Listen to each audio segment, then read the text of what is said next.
Hello and welcome to the Nexus. Today we're going to look at the next Star Trek ship from Fanhome. We're going to have a look at the Titan. Let's get going.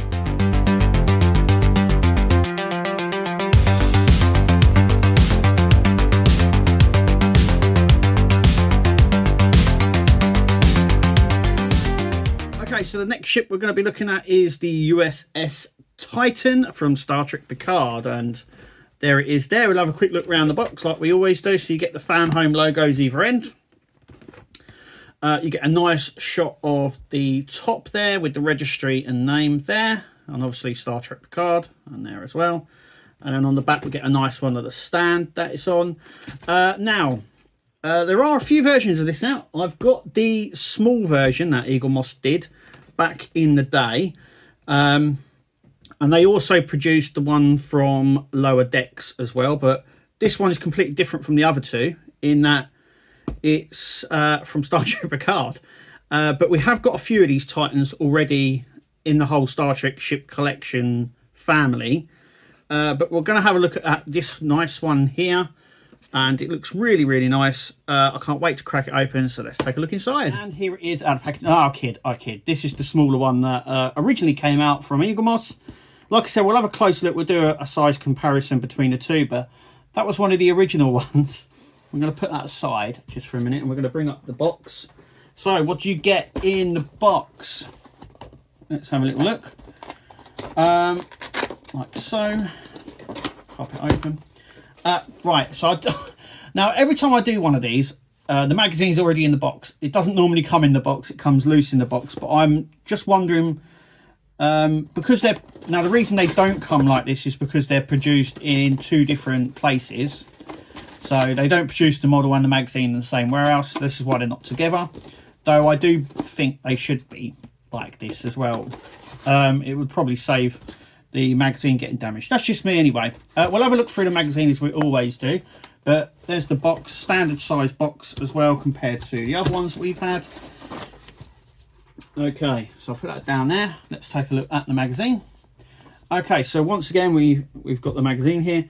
It's the USS Titan, Captain Riker's ship. It's been mentioned quite a lot in Star Trek since we sort of first found out about it from Star Trek Nemesis. And like I said, Eagle Moss, hero collectors, they produced a few of them already. I believe there's this one that I've got, which is the grey one. They also, I think they did like a white coloured one, and they also did one from Star Trek Lower Decks as well. And now we've got Star Trek Picard. Fanhome did say they would produce ships that Eagle Moss or hero collectors have never produced before. Technically, there's a little bit of sway from here. So technically... they haven't done the one from Star Trek Picard, obviously, but the class of ship they have done a few times. Here we go. We've got the stuff there. We've got the length and the captain there. It's obviously a lunar class ship. And then we get the in-universe information. Love this sort of stuff as well. It's all in-universe stuff. This goes about how it was in Star Trek Picard as well. So it appears a few times in background sort of material, but we do get a sort of a shot of it sort of being, I would say, cannibalized for the Titan A. So the Titan A was a ship that used parts from the Titan. That's why it became the Titan A. But there we go. Obviously, we do see it in Star Trek Lower Decks as well. And we also see Captain Riker as well in that. Once again, we get a nice top, side, front, back and bottom view, and we'll have a look at the ship itself in there. And then once again we've got a really nice sort of design. This is how it's all designed and stuff, and this is like how it sort of became sort of in the Star Trek universe, really. So here it is in the ready room, or was it his or was it the conference room on board the Titan A. Once again, this is how they go through the design. So they put these sketches down, they refine them over time and pick elements from other things, and then we obviously get that. And obviously it was part of the Star Trek Titan series, which is just a series of books that they released on the ship itself and on Riker, and it's sort of got a really cult following, and it's one of those ships that has transitioned from sort of books and other media to being canon, if that's what if you want to go with that. Obviously it's in Star Trek online as well. It's appeared in many books. It's been talked about on screen as well. So but yeah, and then we come on to more of how it became in the show and what they had to do and stuff. Really nice read up about it, how the design process went and how we got to where we are, and the lineage as well, and how big it is. So these are the size. We've got the Galaxy class ship here, and Intrepid class here, which is Voyager, and it's sort of around it's the size in between sort of thing. And here is another design for this. Was going to be like the Titan A, as it says here, and then they sort of used elements from this ship to rebuild the other one. Anyway, I'm rabbiting on too much. There is the magazine. Nice one that is. So let's get the ship and have a look. Here we go. And it looks really nice. First impression is, yeah, that really pops, especially with the dark grey and the light grey on that. It's really popped, that as. It's really nice. Along the skate pods there and stuff, we'll have a closer look. Obviously we get our stand, and be gentle with that one as we place it down. So let's put this down here for now. So the stand's pretty simple, as we've seen, nothing underneath, and we're gonna just click that down like that. That's how I put them in, and then the Titan will sit like that. So it goes on the saucer section there, and it sort of sits on like that. It's a really nice stand actually. So let's take a closer look at here. So if I just zoom in, there we go. So as you can see, it really pops. I think it's because it's the combination of these dark grey panels on top of the lighter ones. We have got the Starfleet standard Aztec along there as well, which is really nice. Once again, it borrows elements from ships that we saw in First Contact, where it has this sort of upper layer here. The Akira class and stuff like that have similar. So does the Steam Runner, where it sort of protects the bridge. So the bridge is normally at the very top, and lots of people have said this in the past, that it's sort of exposed at the sides, because if you're attacking it, you attack the bridge. For Star Trek First Contact and other ships as well, they sort of sank it a little bit and up the sides. So as you can see, if you go from the side there, you can't actually see the bridge. So it's got these sort of protection barriers here between these two sections, and it's sort of in between that, which is cool. A little bit of design history there. I love the back as well. So we've got this car, the shuttle bay here that's right back, and it's got this sort of landing strip, which is really nice. Two landing strips sections there. We also got this is the weapons pod on top. The engines are really nice. So you've got the light plastic here and there, so you can sort of see right through it. Actually, it's just really cool. You can see the light coming through there, which is really nice.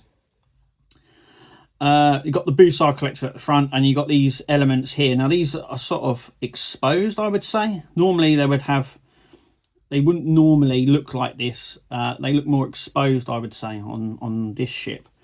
Underneath, most likely with most Federation ships, it's very standard. We do get a very clear deflector dish here, and there is little through the clear plastic, it's very noticeable, though it does have little elements and detail on it. So it does have the lines for the deflector dish here that you would normally get, and it does have like an indent, as you can see there, sort of element of a deflector dish, which is really nice. Another thing I always like doing, as you know, is how much die cast. Now this is quite light, but I believe that the majority of this this bottom section here, I believe, is die cast. So this die cast section here, it runs up here, or it could be the top. I'm trying to see now. Actually, do you know what? I think it might just be the top section here. So I think this part here, the top saucer section, is die cast, and the rest of it, including the back section here, is all plastic. So yeah, and we'll get some closer up shots of the detail, because it's really, really nice. Actually, the detail on this is really nice, and you get a lot of registry bits along the side here. So let me get some closer shots of this, and I'll get some nice shots. Okay, so as you can see there, the detail here as well. So what you can actually see here is a lot of these window sections are actually raised. They're not flat. And then you get the escape pods, which are also sort of raised along the inner section there, and along this bit as well. Get a nice registry there. As we pan round, we can take a look here. So you get a nice registry and clear writing as well along the edge. This is what benefits having a much bigger designer ship as well. Also as well, I want to point out the light plastic is also on the impulse engines, which is really nice. Sometimes they have left them out on the original Titan ship that they did. They actually left them out. There's the runway there for the shuttles. Once again, you get the registry and the name of the ship at the back there. Once again, you get this sort of textured indent on the escape pods there. We're just going to spin it around a little bit. You get some nice detail on the pod up here as well. Once again, you get the registry as well under there. We're going to flip it over and gently place it. And once again, you get the nice registry there as well. You get some nice detail underneath. Once again, you get this sort of, these are more flatter than they are along the top sections. These are really flat. There's no sort of raised section, only the little bits here. As you can see, these little bits just here, they're only the sort of raised section there. Once again, you get a nice registry and name there. This is the deflector dish, like I was saying, so you do get that sort of ridged design on the backs there of the deflector dish. And as you see at the front, you sort of, there we go, you can sort of see that it has that standard deflector dish look with the sort of discs in between each other, just there. So it's looking really, really nice. I'm liking that it's got all this sort of texture on it as well. They've really gone all out, which is really nice on the ship. So let's see how it compares in comparison to the other ships that they've done. So this obviously is the Fanhome one. Now, I have got to hand, now my other ships are displayed elsewhere, but I have got one to hand, which is the Enterprise F. So this is the XL. So you can sort of see how big it will be in comparison. So that's the XL one, just there. So you can sort of, like I said, you can see the comparison between the XL versions that we've got, because this is the only XL one we've had so far. I was going to wait until we had the Enterprise G, because obviously the Titan A, I have got it, but it's safely away. And like I said, the only one I could grab was this one. I was doing a video. I should have been a bit more prepared, really, but I was quite anxious to get this video out. So you can see the size between the XL standard one, and it looks really nice. So what we're going to do is move this one out of the way and bring over its little baby one.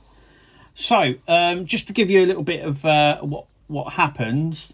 So Eagle Moss, I think they did two versions. So there's like a whiter version, a bit like this one, and then they did this grey version, and then they also did a similar size one. In fact, I think it's slightly bigger for Star Trek Lower Decks, which is more greyer, more cartoony, to match with what Star Trek Lower Decks was. But you can see the size difference between them, so I can do that.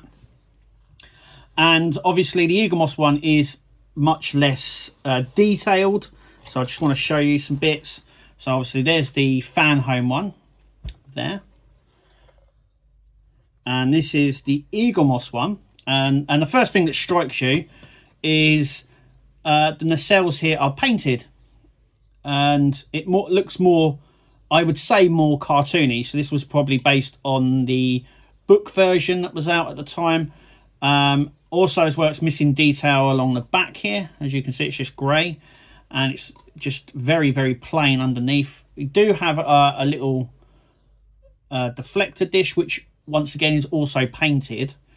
And this one just looks more basic. Like I said, it's missing a lot of paint details and apps on this, but I think that was designed that way because I think this one is based on the book version, so it's supposed to look like the front of the book, so that's why it's like that, and why it didn't come with more detail on that.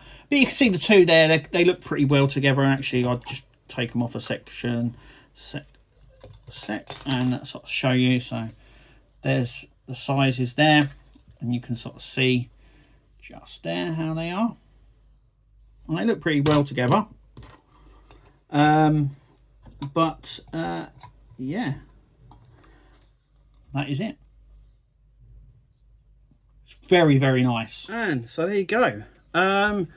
So there is the Titan. Now, it is available for separate purchase over at Fanhome, so get yourself over at Fanhome. The links are at the bottom of the description. So you can also still sign up to the Star Trek Starship collection.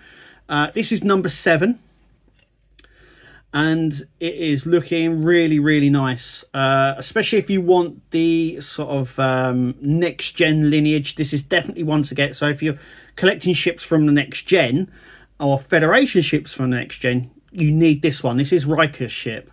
So, and this is the last one he commanded, I do believe, as well, when he retired. But yeah, it's really, really nice. I'm really liking this one. It fits in well with the other collection and the other ships that Fanhome have done. So yeah, for me, this is top marks from Fanhome once again.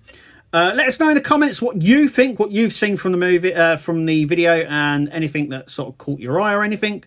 But for me, this is a very win-win. At the moment, we're 7 ships in, and I haven't seen a bad one from Fanhome. In fact, they've all been excellent in size and excellent in detail, which is what you want. And yeah, so if you want one of these, get yourself over to Fanhome. You can buy them individually, or you can sign up and get the ships all from the start. Check out the other videos on the channel and all the other ships. But thank you guys for watching. Make sure you click like, subscribe and comment, and we will see you as normal at the next video. So take it easy, guys, and we'll see you later. Tune into the channel, Nexus is the name. All the hardest content, you'll never be the same. Laughs and thrills, excitement,